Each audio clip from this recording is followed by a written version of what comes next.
जोंनि जायगायाव मोनसेबो अनसुंथाइ सौफैया बिटिआर सोरखारा गावसुंथाइ हानजानो 75,000 रां होनायखौबो जों मोनाखै। जोंनि जायगायाव मोनसेबो अनसुंथाइ फैया दिनैसिम जों थाबायबाय थादों मोनफ्रोमबो सेल्फ हेल्प ग्रुपआनो 75,000 रांखौ मोनाखै जाहाथे बे 75 रांखौ सरकारा जोंनोबो होयो। जोंनो नांगौ रेभिनिउ गामि नागापुर गामियाव नांगौ गामिनि लामा आरो मथंगा दैमानि सायाव दालां। बे बाथ्राखौ बुंदों गावसुंथाइ हानजानि आइजो दैदेनगिरिफोरा। जोंनो नांगौ दालां, जोंनो नांगौ लामा, आमाग लागे रेभिनिउ भिलेज, आमाग लागे रेभिनिउ भिलेज। तामुलपुर जिल्ला नाग्रिजुलि डेभेलपमेन्ट ब्लकनि सिङाव थानाय कुमारिकाटा नागापुर गामिनि माखासे सेल्फ हेल्प ग्रुपआ दिनै मोनसे खुदिरसारनाय हाबाफारि लायो। बे खुदिरसारनाय हाबाफारिनि गेजेरजों गामिया रेभिनिउ भिलेज नङैखौ रेभिनिउ भिलेज खालामनानै होनांगौ। नागापुर गामियाव गामिनि लामा आरो मथंगा दैसानि सायाव दालां लुना होनांगौ। सोरखारनिफ्राय मोनसेबो अनसुंथाइ मोना आरो बिटिआर सोरखारा मोनफ्रोमबो सेल्फ हेल्प ग्रुप एबा गावसुंथाइ हानजानो 75,000 रां होनायखौबो जों मोनाखै होनना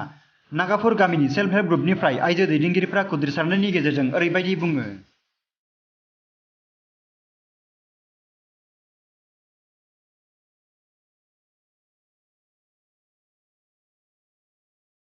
जोंहा दा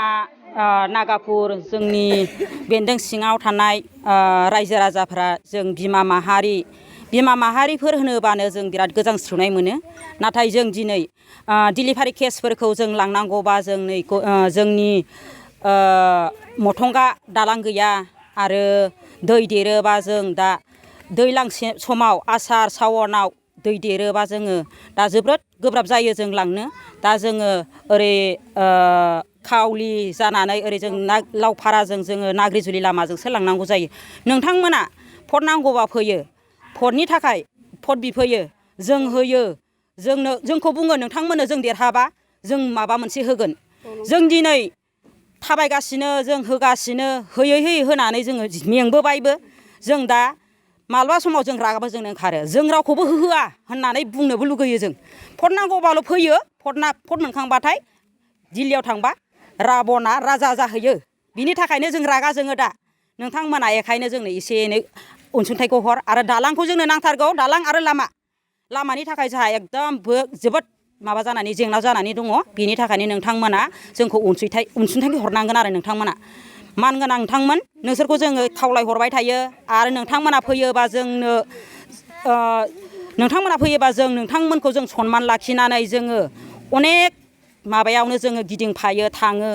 आंखौथ' मिथिखायो नोंसोरो आरो नुखायोबो। आङो इउपिपिएलनि जानानैबो आं थाबायदोंमोन, नोंथांमोना मिथिगौ, नुदोंबो जानो हागौ, सोरबा नुनानैबाबो नुवाखै होननानैबो बुंगोन। आं दिनैसिम जेबो मोनाखै, जेबो आसनि मोनाखै आं। नोंथांमोना मिथिनो हागौ बा नुनोबो हागौ। नोंथांमोना आरो जेनेबा बे गथ'फ्रा स्कुलाव थांनाय अबावबाफोर थांनाय दै बारनाय साइकेल सालायनाय बेसेबां खस्थ' जायो जोंनि गथ'फ्रा, बयनिबो गथ' बेफोर गासिबो खस्थ' जाजोबो। नोंथांमोना अरायसम जोंखौ नायहरनो थाखाय राजि जा आरो जों अरायसम जों मोजां मोनगोन। नोंथांमोनखौ आं खावलायहरो गुरैयै नोंथांमोना अरायसम जोंखौ नाहरफिननांगोन दे। थांकेर परा नाग्रिजुलि যাওয়া রাস্তা মঠঙ্গা পানি আছে, তাতে আমি দলং লাগে। মানে আমি স্কুলত যাওয়া বা মেডিকেলত বেমাৰে নিয়া বহুত দিগদাৰ হয়। ভোট টাইমত মানে এমএলএ বিলাক আহি কিনে কয় আমাক মানে দলং বনাই দিম, সুবিধা দিম। এতিয়ালৈকে আমি দলং এখনো পোৱা নাই, আঁচনি পোৱা নাই। ধৰি লওক আমি এতিয়া অৰুণোদয় স্কিমটো আমি 100ত আমি 25%য়ে পাইছে, বাকী 85%য়ে পোৱা নাই। ইয়াৰ কাৰণে চৰকাৰে আমাক অৰুণোদয় আঁচনিটো বনাই দিয়ে। মানে আমাৰ এতিয়া বিটিআৰ চৰকাৰ বা আসাম চৰকাৰটো আমি আপিল কৰিছে। মানে আমি এতিয়া ধৰি লওক আমি বিটিআৰ চৰকাৰ দিয়াটো আমি বিয়ৰ গোটৰ 11টা গ্ৰুপ আছে 11টা গ্ৰুপৰ আমি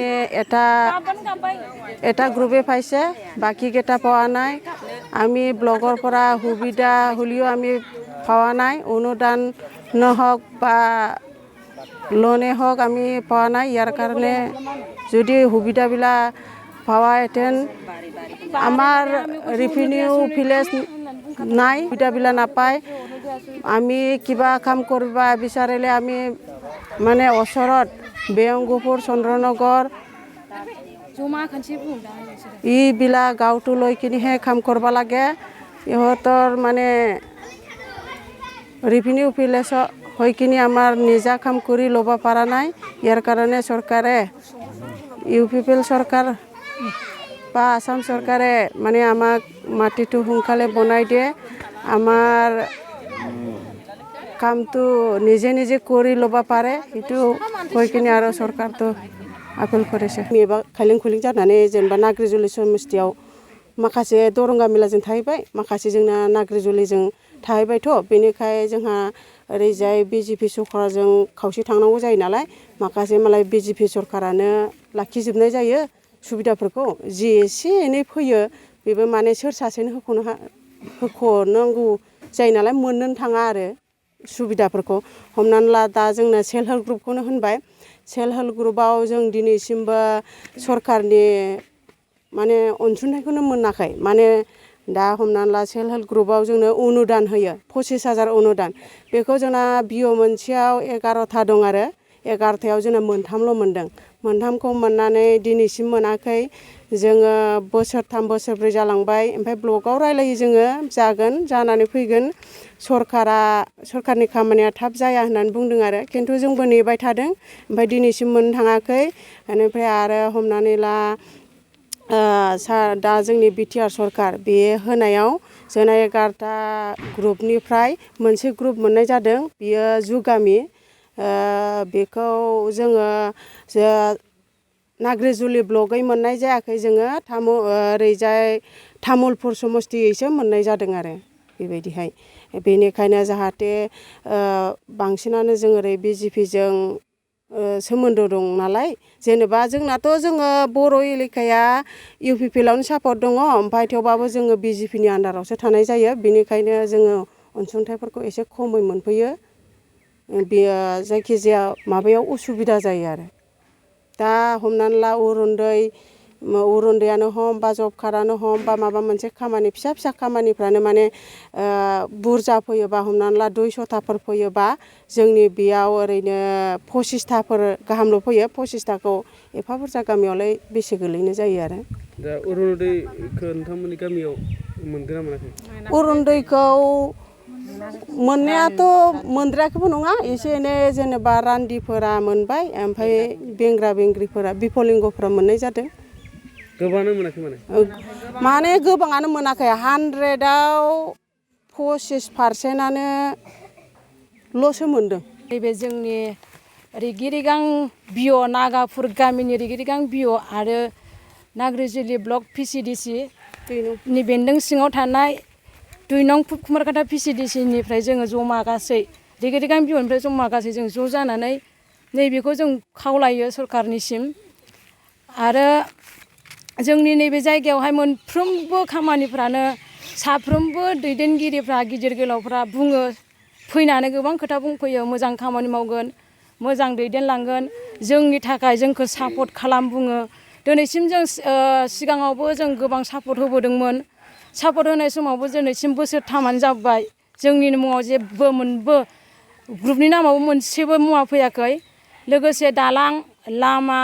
बायदि मैयाबो मावनानै होनो बुंदोंमोन बेफोरखौबो मावनानै होआखै आरो थांलाय फैलायनि थाखाय सुबिदा उसुबिदाफोरखौथ' जों बुंनोनो नांखाला सारमोनानो गोदोनिफ्रायनो फैनानै नायफैखादों नायनायनि गेजेरजोंनो जोंनि सिगाङाव गोबां खोथा बुंलांखादोंमोन बैफोर खामानिखौ मावगोन होननानै बैफोर खामानिखौ दिनैसिमबो मावाखै जोंनि नैबे PCDC आवहाय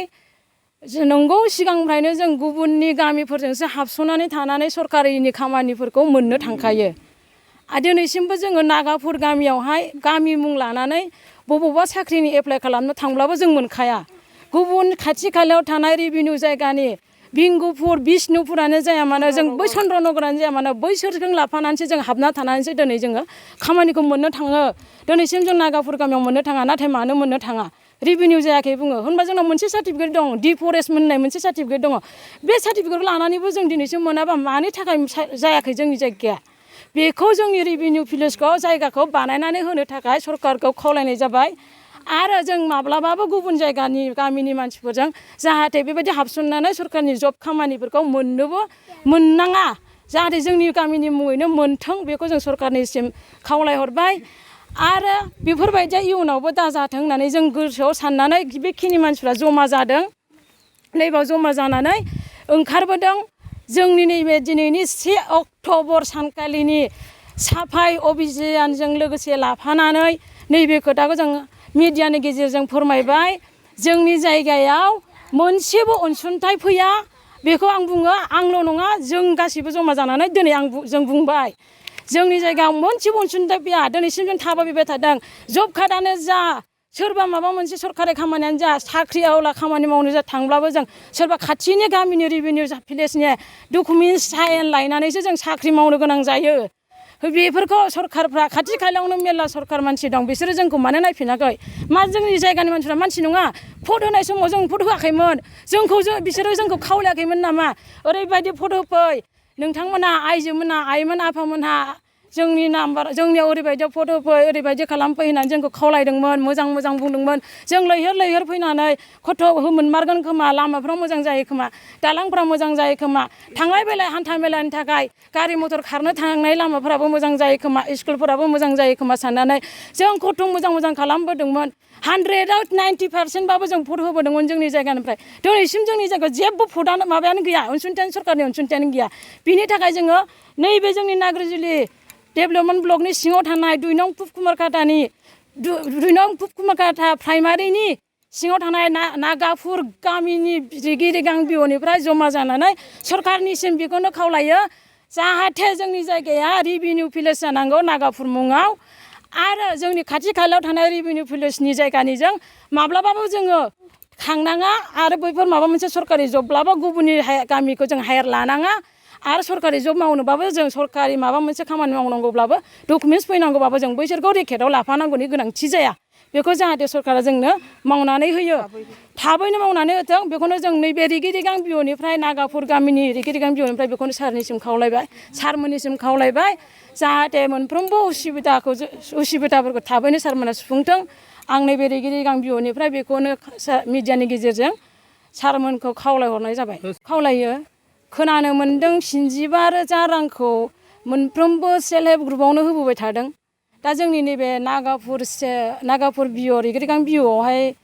मोनफ्रोमबो सेल्फ हेल्प ग्रुपआनो 75,000 रांखौ मोनाखै जाहाथे बे 75 रांखौ सरकारा जोंनोबो होयो